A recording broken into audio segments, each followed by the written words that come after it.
بسم الله الرحمن الرحيم. الحمد لله رب العالمين، صلى الله وسلم وبارك على نبينا محمد آخي نمارم ورا التي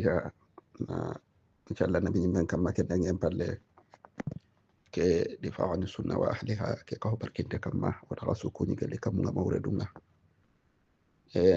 فوفغا تركنا كفو بركنت دارو كفو سلان أسوان كان كم كان نشوف كفو دروس لغا كي نسر فيها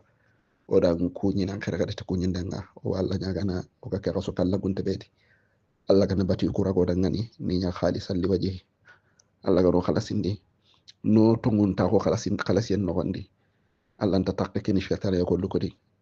Allah gana bati kuragoɗan ngani Allah to tampinde kafo Allah gano daga kisi fitna kebe ga mugado kebe ga bange Allah gana khairin polla kenguñi toyi na bonen polla kentere toyi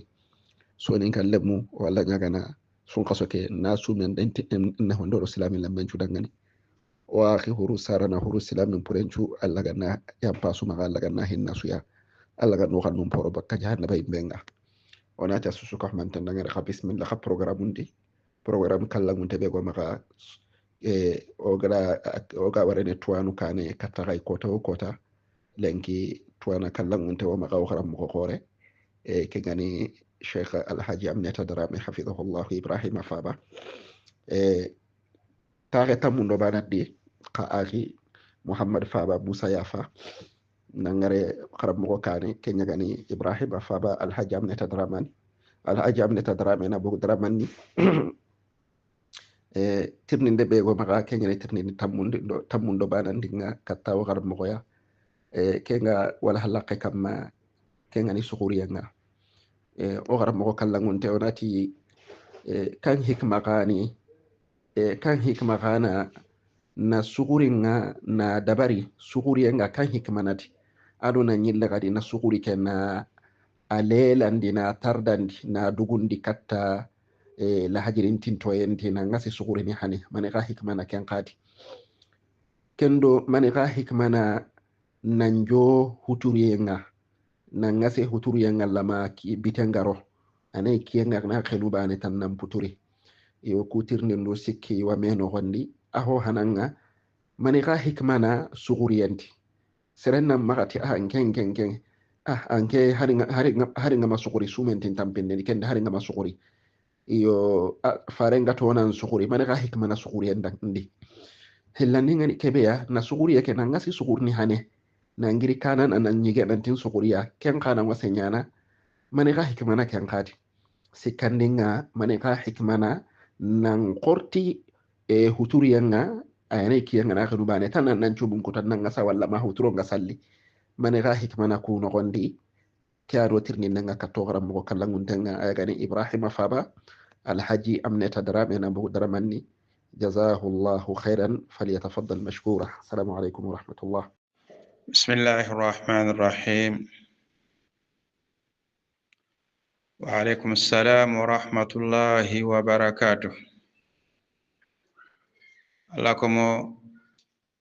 ورغكوني نواخين جابي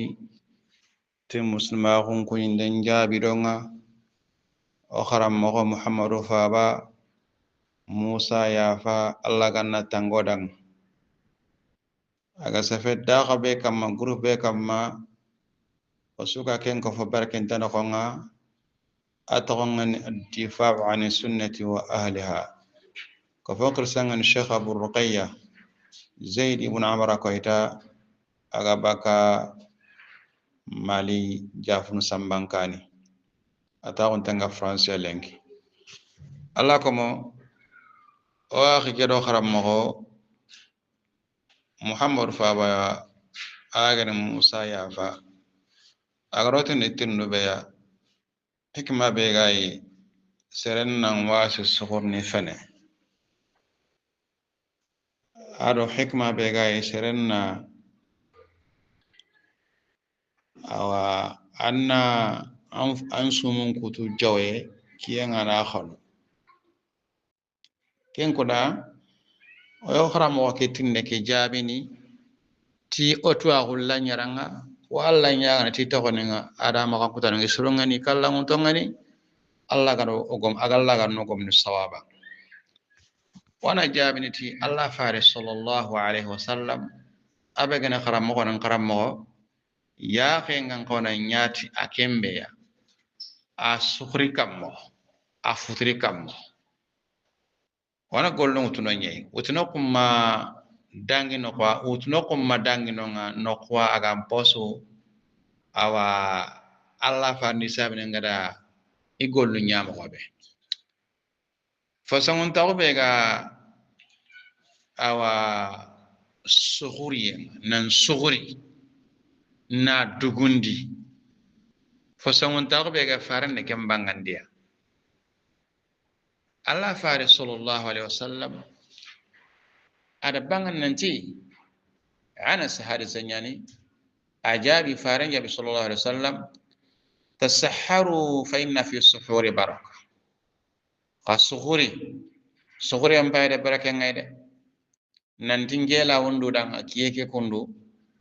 abba kenda khennen na ngalla wonyana ngam har suhuri anta fo torne ngalla faranga tasahharu fa inna fi suhri baraka hikma yanda batang baraka nga suhri yang Allah kom koron suhri Allah farna kenya ko ara kenya murodang khasuhri yang baraka ngai yogani inga suhri yang bawon mogobe awa kundumbe ayanga sana haranga na temere funju shiki akambu na jimina kam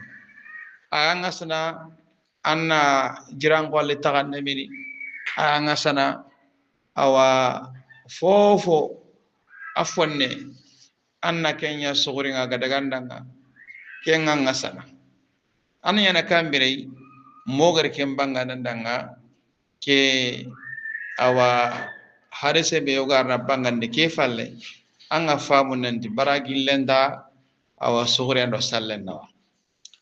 زيد بن ثابت هارسن باك رضي الله عنه قال أتي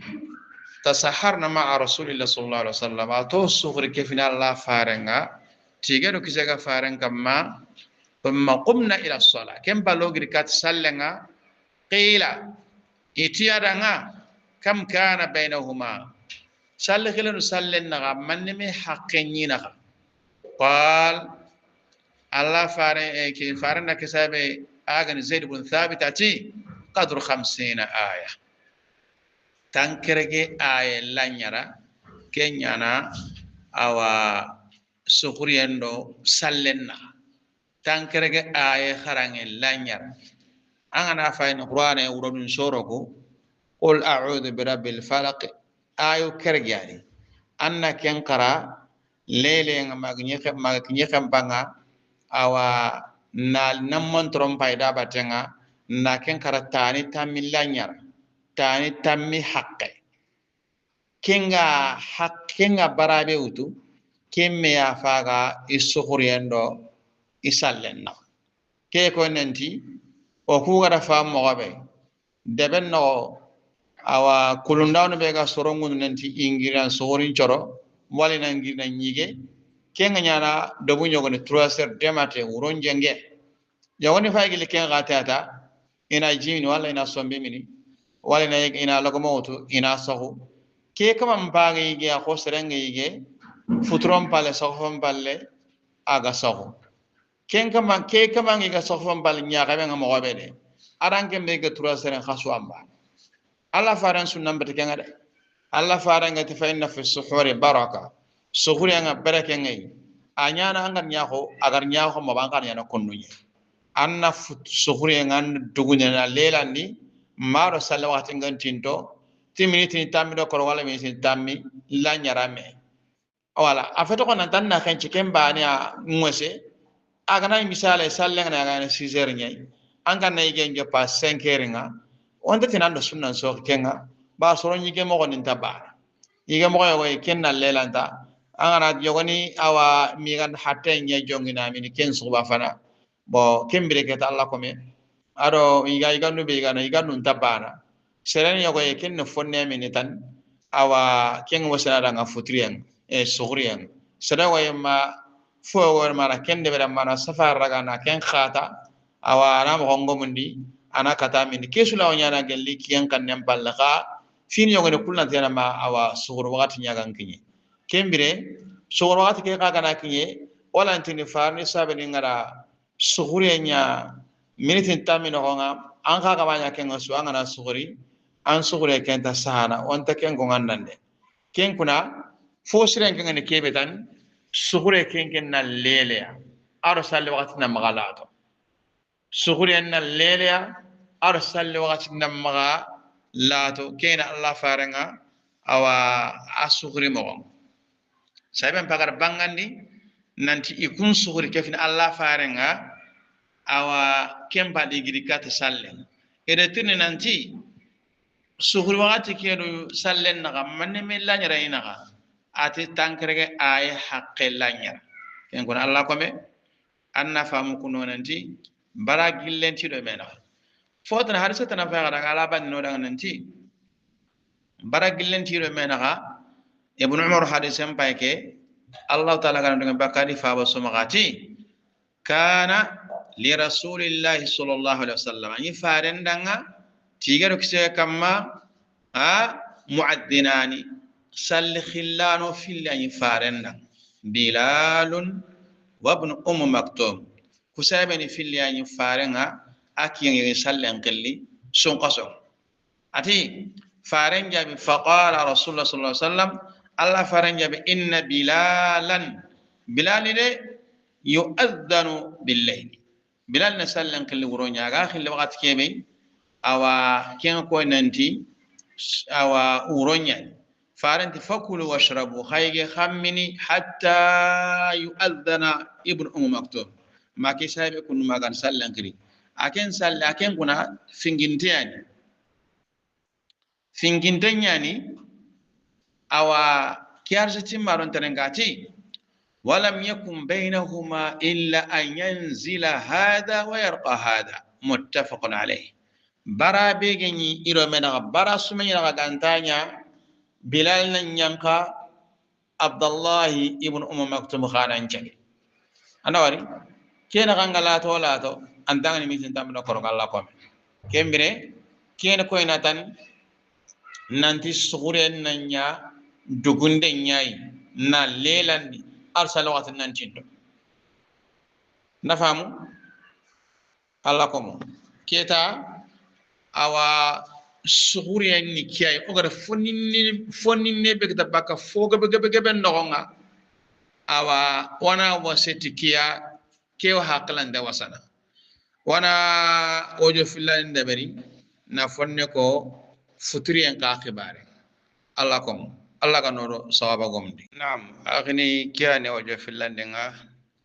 o harammo Musa yafa agara tirndu be tirndoy sukuriyenga hikma begay yani fasangun taho begay ado nang wase sukuriyen dabarne fele ado kiyenga da kono bane tan anna ansumun kutu katanga futuron jallini wala wada fonna ko baka foge benga awa ojo fana ke sukuri an kabare ko mungu lenki ko lenki di kan ko tay mefina lenki ni al hadin yawmul ahad lenki ni al hadin yai nangamu sunqaso mbita karagandinga tubabu nin cinen qaso finlandin tampila do filo lenki oro haram ko do may agani muhammadu faba musa yafa allah ganna tangodang ken kuna Allah komo hikma bega futrenga kudo afasangun takon nankite kuda khairin nankite kinni futren na nya fenea kiyenga na kono bane tan futren nanya kiyenga na kono bane tan somun na koti Allah faran bane kenya bangano ran ki hadisa kallan tay Umar ibn Khattab hadisenga awa hadisenga saha awa baka maga ننتمن الله فارن جابي صلى الله عليه وسلم إذا أقبل الليل منها هنا وأدبر النهار منها هنا وغربت الشمس فقد أفطر الصائم متفق عليه الله فارن جابي ين أنا أورون أني جنكو يجليرا كندو ين قاري فالكو يجليرا كندو يكي قطف لمه أتسمان دي سمين كتو كي كندو ke ko nanti awa kiyenga na khonu bane tan somun nan kutiya serla somun kutu na minitin jaatu ko bonya anani futuro makhri bawari futuro awa akhillenga wakati ne deben dun ko num maga iga futuron kille kenga kiyella wa khenne kenkane inta futuron kille kiyen kannen kande kha futuron gella wa khilli kiyen kannen balle timni tin tamime jango sorone be ikane nga deben ken kannanye kiyeke kunda gana yimmo ko iga walla agana yimmo me kala ma fulle ke mon suga mo kemire kula so mo kotunu debe yagoni kun coron cu suta hunu wa iga mesidun gonya taren awa ma miside sera anci kimi koranta wa kara kaso mun koto asunu sumun koto ken ni kiyan kwande minute ni karege minute ni 2 minute ni tammi me ken kona ken ni futunda nya Allah ko kyari se fagar bangar nanti wuro ngani jonko gelera kun o sot la gasa ngana salli ke mulono aga mulono ma bitenga ni jonko yoy ma kiyen tu fulenga ga mo ken ni kiyen gandaga kiyeke khuren daga kiyen to fullenga mo bane tan an so mon kutu kenyani anna fason tawon kata anna khairin kata Allah faran ba da kenya bangan odan ke hadise kono sahal bun sa'd hadise ngananti anna rasulullah sallallahu alaihi wasallam qala Allah faran jabi la yazalu an-nas bi khairi ma ajjal al-fitr ati soro magiri iga khairi gati khairinga madama iga kenana min dabari awani sumon koto awa muttafaqun alayhi Allah komo kenyam basu dingra nyagola nyana sasa angononga awa ante kiyan kanne khibare mu kante kiyella bakanta wala la khen anta wala anken mule khoran na gonya tan kiye mumumumwa kiye kela khena nay daqundanga dullentanga alla mundo awa sumu kutenyi me kembere otin kun kamanda tin kilon dogay awa igada wakati be yara kutunan dikenga gati yani kiyenga khenne inu sumu kutin magatina awa baraji muleta na dabere kenga na kunyo kanang wala iyo wala kiyeke khenne ime yotuna tikiyan kanu har kiyenga na khonu yogoni butenya khotono iga du jonda kunde berni awa iga nyana ko baraji mulenga na sumu kutenga na adugundi keni na sunna nya so kala kom kiyenga na khonu bane tan minnen na kawna nyana sumu kuten law nyana ti temerenga ala ya temere funju bane ala yana sikoy ala yana korogoy ala wa nyerwa sumu kuten la yana ti awa jimullenga sumu kuten la yana ti itramunga ala yana ti folinga tana ko boason ko di meni awa walla khatti kummeni sumu kuten la yana keswa sumu kuten la yana nanyi dingra yoga imana kisun tamma jinta ma iganen tamma itreme da fuwan tamma annan sumu kutute anganniya annan sumun kut annan magati ma angan akinyi jingan demba bani annan nyumut annan chumut kembre sofon kinye ken kamanya kembere Allah komo kiana Allah faran sunnanga awa kuranna barajan kita kuno ko kilum pilla soronga mi fa yagonna suguri endabarni gelli uron twa serenye suguri kulundana ngana kulni bane tan awa ina girta ina fonne mini ina gosso wala kembire odo konanti kundo serenyam bana serebe aga ige sofon palle aga sogu awa ar serebe na nyige uranta 3 sere khaswam bana gelli baraje ka ke kamanda su baraje ngankara ken kuna angamal na baraje na fusangan tawon kata breken kita man na nyaga Allah fa ni sabar nyabatenga ikunyi sugurnya na kambire igana sugri bana tan wucila mana falatina naga salli ويصلي يسوغ عنده صلي أو عملات نا ور الشيخ فتاة الشيخ الباني ترنا نقدر ترندي نانت سربي كنا أنغا سخوريانا أو أنو يجي أنو من نعمي أو صلاة كاخر أنو كنا مننيا أتانا كنا كنت دام من نجم مانغا نانغا جنشو جارا باكا جيجيا كمبر أنا ورا أنا أنسو منتفنو أنا وري kembere kenga ko nanti awa kinti nyana ko lada nan tantaka suhurni kota antel lan suhuri ando awa salatu nya tafume la nyamere ente ken ka kamade nyamere nga kebe kamma ken dugunde nyana nya wana maga sugri fene wuro 3h wuro 4h 4h gumun kampo su 3h gumun 4h gumun kawo wuro ngo buru seranga hinda surono migan sugriya awa sugure law nyana gana isalle ngana magentum munye 6h du matin serella wa sugure nya nawtu 5h nga dagana nandaga warma 6h40 alla kensu nya nga yigena bana nga minne bana bar soroku alla garo taka amo barondi sugure mo ken ko alla ko mo walla nyaga ci to nga ada ma ko ni suru ngani kala on to ngani alla gano daga o ga yaga dalla fa ni sabin battenga